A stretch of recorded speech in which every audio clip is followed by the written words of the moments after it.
Friends and ఫ్యామిలీతో weekends కి farm house కి వెళ్ళి ఎంజాయ్ చేయాలనుకుంటే వెంటనే డోసే యాప్ ని డౌన్లోడ్ చేసుకుని బుక్ చేసుకోండి.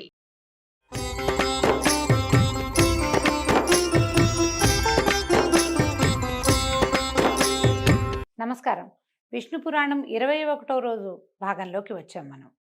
అయితే ఈ శ్వేతద్వీపవాసిగా ఉన్నటువంటి విష్ణుమూర్తిని దర్శించడానికి బ్రహ్మాది దేవతలు మునులని గంధర్వులని వెంబడబెట్టుకుని భూదేవితో సహా అక్కడికి వెళ్ళారు. ఆ ద్వీపంలోట నరసింహ రూపుడై ఉన్నటువంటి గరుడ వాహనుణ్ణి దర్శించి అనేకానేక నమస్కారాలు చేసి ఇట్లా స్తుతించారట.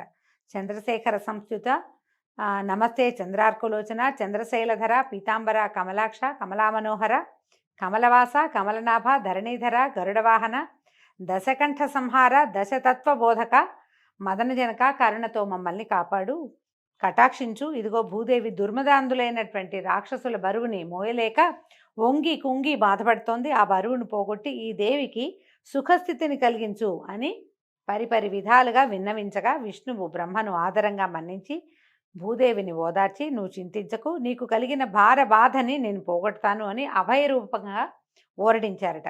తన శరీరం నుంచి నల్లని తెల్లని 2 రోమాలను తీసి, ఇదిగో ఈ 2 నా అంశతోటి 2 పురుషమూర్తులుగా ధరలో అవతరిస్తాయి, దుష్ట శిక్షణ శిష్టరక్షణ చేస్తాయి, దాంతో భూభారం పోతుంది.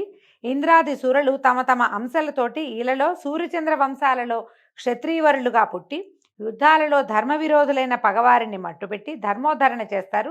నా భక్తులై సుఖంగా వర్ధిల్లుతారు. నేను ఇళ్లలో వసుదేవుని ఇల్లాలైన దేవకికి 8వ గర్భాన కుమారుణ్ణై జన్మిస్తాను. నా పేరు కృష్ణుడు. నా పనిగా భూభారాన్ని తీరుస్తాను.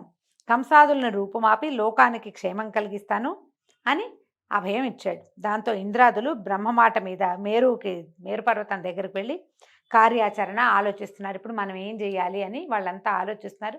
భూదేవి నా బరువు తగ్గిపోయింది ముందేనని ఆవిడ సంతోషంగా ఉందట. అయితే ఇట్లాంటి ఒక వృత్తాంతం జరిగిందని నారదుడు కలహాసనుడుగా బిరుదు పొందిన వాడైన వాడు ఆయన ఏం చేశాడు, ఈ విషయం అంతా కంసుడికి చెప్పి వెళ్ళిపోయాడు. కంసుడికి తెలియజేసేట. దేవతలంతా ఒక మీటింగ్ పెట్టుకున్నారు. వాళ్ళంతా ఇట్లా ఆలోచిస్తున్నారు. విష్ణుమూర్తి భూమి మీద పుట్టబోతున్నాడు. ఆ పుట్టబోయేవాడు ఎక్కడో పుట్టడు, ఈ దేవికి మీ చెల్లెలకే పుట్టబోతున్నాడని ఈ వివరం అంతా చక్కగా తూచా తప్పకుండా అన్నీ అందించాడు. అందించేసరికల్లా ఈ వెంటనే కంసుడు చింతకి చితికి మతిపోయిన వాడిలాగా ప్రవర్తిస్తూ ఈ దేవకి వసుదేవుల్ని అంతకుముందు ఇంట్లో ఉంచాడు, ఇప్పుడు తీసుకెళ్లి కారాగారంలో పడేశాడు. ఇలా ఉండగా హిరణ్యకశిపుని కుమారులు 6 విష్ణుమాయ వల్ల వరుసగా దేవికి కన్న కొడుకులయ్యారు. మునుపు తన మాటగా తన అన్న ప్రకారమే వసుదేవుడు ఏం చేశాడు, వాళ్ళని ఒక్కొక్క పిల్లవాడు పుట్టినవాడిని పుట్టినట్టుగా తీసుకుపోయి కంసుడికి అందించేసరికల్లా ఆ దుర్మార్గుడు వాళ్ళని అట్లాగే సంహరించేశాడు. దేవకీదేవి 7వ గర్భం ధరించగా లోకమంతా ఆనందమైందట, ఆనందమయమైపోయింది. భూదేవికి వింత వికాసము విలాసము కలిగేయట. 14 లోకాలు తమ తాలూకు విష్ణుభక్తిని ప్రకటించేసాయట. ఆ సమయంలో విష్ణువు దేవతలు వినేటట్టుగా యోగమాయతోటి ఇట్లా చెప్పాడట, భూభారం పోగొట్టడానికి ప్రయత్నం చేస్తున్నాము. నా తామస గుణ ప్రవృత్తితోటి ఇలపై పుట్టడానికి దేవకీ గర్భాన చేరి ఒకడు పెరుగుతున్నాడు. ఆ చిన్న పాపణ్ణి నువ్వు తీసుకుపోయి రేపల్లిలో నందుని సంరక్షణలో ఉన్నటువంటి వసుదేవుని జ్యేష్ఠపత్ని అయిన రోహిణీ గర్భాన చేర్చు. ఈ పని నరమానవుడికి తెలియకూడదు. కంసునికి భయపడి ఒదిగి ఉన్న దేవకి కడుపు దిగజారిపోయిందని అందరూ అనుకుంటారు. ఒక గర్భం నుంచి ఆకర్షించి ఇంకొక గర్భానికి చేర్చటం వల్ల ఆ శిశువుకి సంకర్షణుడనే పేరు గలవాడుగా జన్మిస్తాడు. వెండి కొండలాగా తెల్లని మేనుతోటి జన్మిస్తాడు.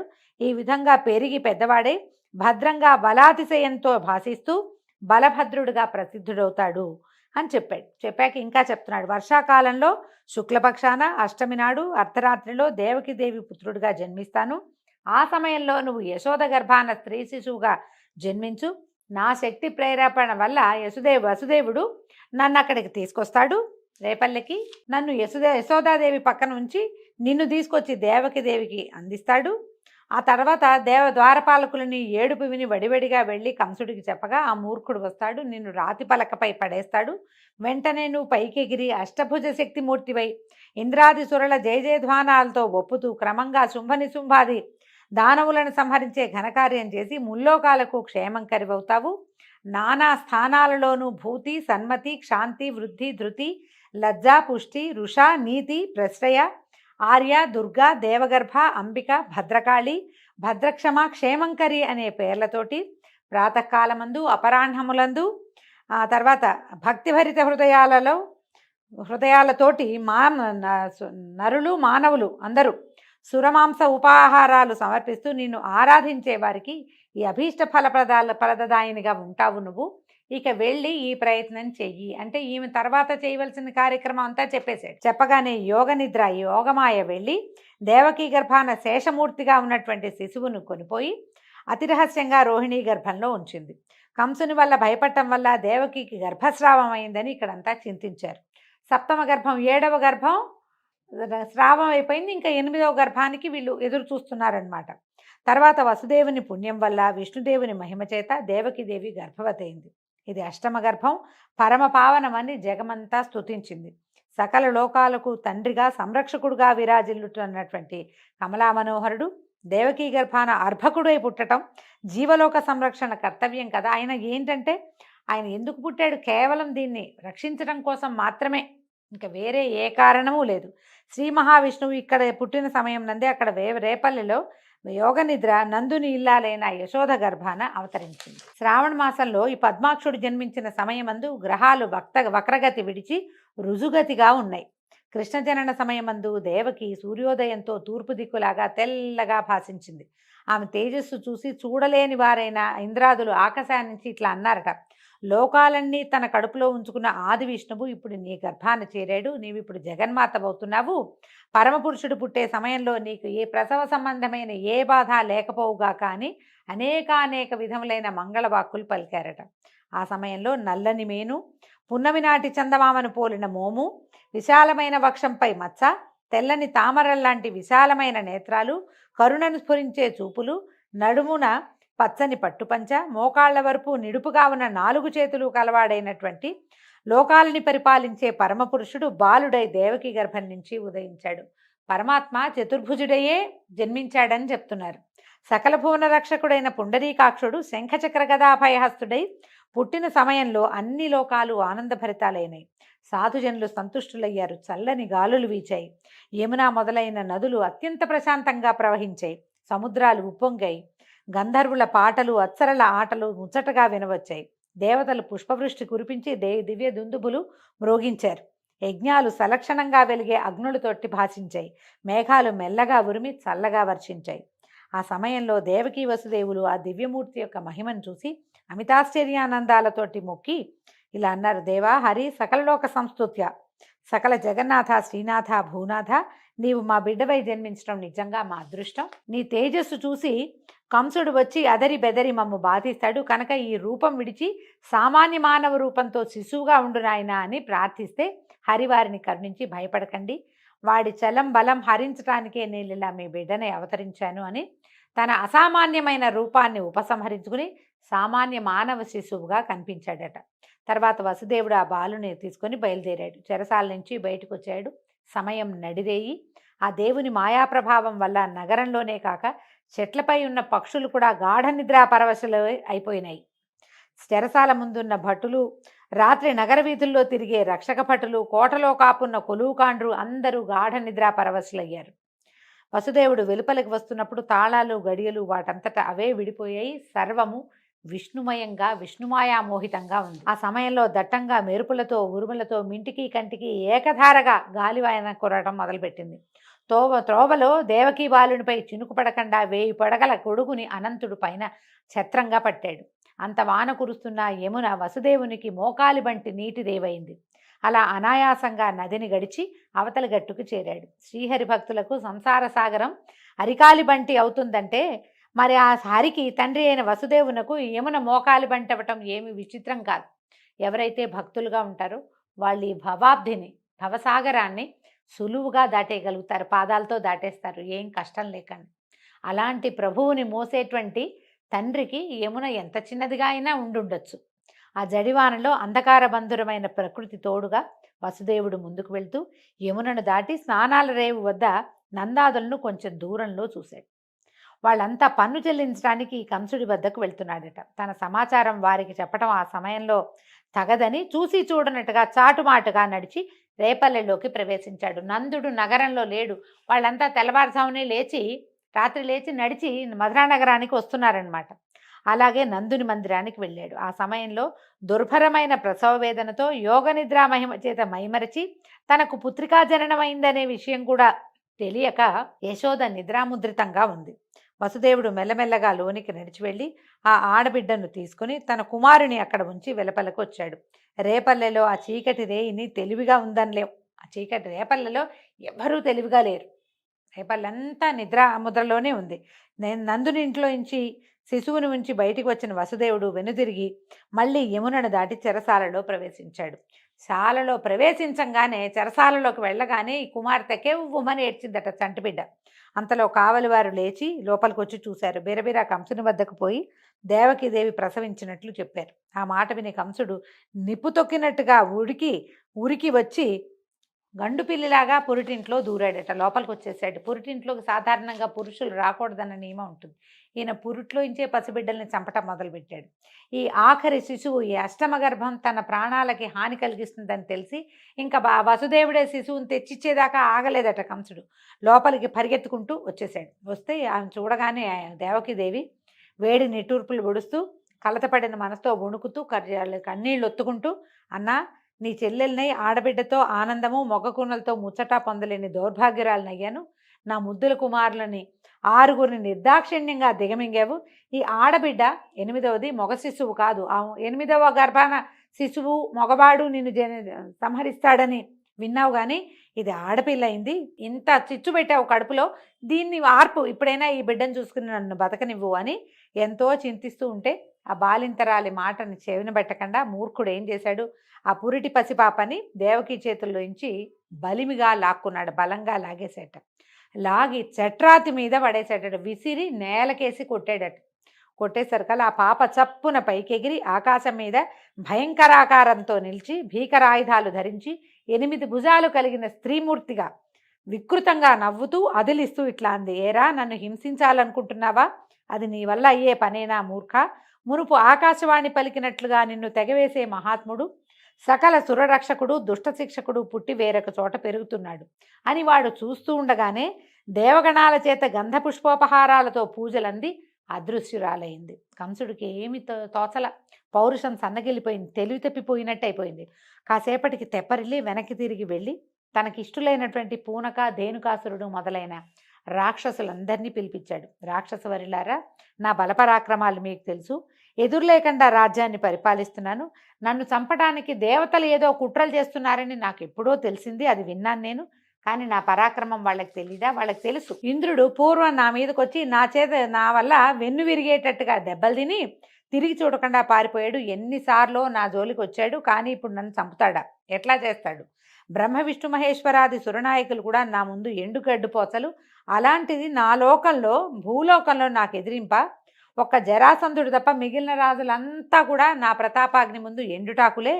ఇక ప్రస్తుతం ఏంటంటే మా దేవకి కన్నా ఆడుబిడ్డ ఏం చెప్పింది, నన్ను చంపటానికి దేవుడట ఎక్కడో పెరుగుతున్నాడట. ఈ మాటే ఒకప్పుడు నారదుడి నోట కూడా విన్నాను. మీరు చేయవలసింది ఏంటంటే ఈనాటి నుంచి భూమి మీద చిన్న బిడ్డల్ని నిర్దాక్షిణ్యంగా చంపేసేయండి, వెళ్ళండి అని పంపించాడు. వాళ్ళంతా సరేనని పలు రూపాలు ధరించి ధరణిపై సంచరిస్తూ పసిపాపల్ని తెగనరికి వాళ్ళ రక్తం తాగటం మొదలుపెట్టారు. రాక్షస బలం విజృంభించి ఉందన్నమాట. తర్వాత కంసుడు అంతఃపురానికి పోయి దేవకి వసుదేవులను రప్పించి కళ్ళబొల్లి మాటలతో వాళ్ళని మన్నించి, అయ్యో, చేయరాని దారుణం చేశాను, మీకు తీరని బాధ కలిగించాను, మీరెంతో అమాయకులు, నా వల్ల ఇట్లా పసిబిడ్డల్ని పోగొట్టుకోవాల్సి వచ్చింది, అంతా అయిందేదో అయిపోయింది, ఇంకేం విచారిస్తాము, విచారించి లాభం లేదు, నన్ను మన్నించండి, అంతా దైవం వల్లే ఈ మాయంతా జరుగుతోంది అని చెరసాల నుంచి వాళ్ళని ఇంటికి పంపించాడు. చెరసాలలోనే ఉన్నారని విష్ణు పురాణం చెప్పట్లేదండి, వాళ్ళని పంపించేశాడట. కానీ వాడి మనసు మాత్రం రగులుతూనే ఉంది. అయితే తర్వాత కొద్ది రోజులకి వసుదేవుడు ఒకనాడు రేపల్లెకి వెళ్ళాడు. నందుడు వసుదేవుడికి చిన్ననాటి మిత్రుడుగా కథల్లో చెప్పబడతాడు. నందుడు వసుదేవునికి ఆదరంగా ఆప్యాయంగా స్వాగతం పలిపి ఈ యశోద చేతుల్లో ఉన్నటువంటి కపట బాలకుడిని అందించాడట. వసుదేవుడు ఆ బాలుడిని ఎత్తుకుని ముద్దులాడి వచ్చి, వసుదేవుడు పిల్లవాడిని ఎత్తుకుని సంతోషంతో సంతానాన్ని ఎత్తుకున్న ఆనందంతో, నా అదృష్టవంతులు, ఇంత చక్కటి కొడుకు పుట్టాడు మీకు, ఈ పిల్లాడిని చూస్తే నాకే ఎంతో ముచ్చటగా ఉంది, మీ మాట వేరే చెప్పాలా? పిల్లవాడిని చూస్తే మీకు ఎంత మోహమో నాకంత రెండింతలు కలుగుతోంది, మీకు నాకు కూడా ఈ బాలుడు సమానుడే. ఇంకొక మాట చెప్తాను, రోహిణి కొడుకు మీ దగ్గరే పెరుగుతున్నాడు కాబట్టి వాడిని మీ కొడుకుగానే చూస్తూ పెంచండి, వీళ్ళిద్దరిని అన్నదమ్ములుగా పెంచండి. ఇంకొక మాట ఏంటంటే, ఈ కంసుడు పసిపిల్లని చంపే దారుణ కార్యక్రమాన్ని తలపెట్టాడు. ఆ దుర్మార్గుడికి తెలియనట్టుగా మీరు ఇక్కడి నుంచి వెళ్ళిపోండి అని చెప్పాడు. వీళ్ళు అంతకుముందు మధురా నగరానికి దగ్గరలో ఉన్న రేపల్లెలో ఉండేవాళ్ళు.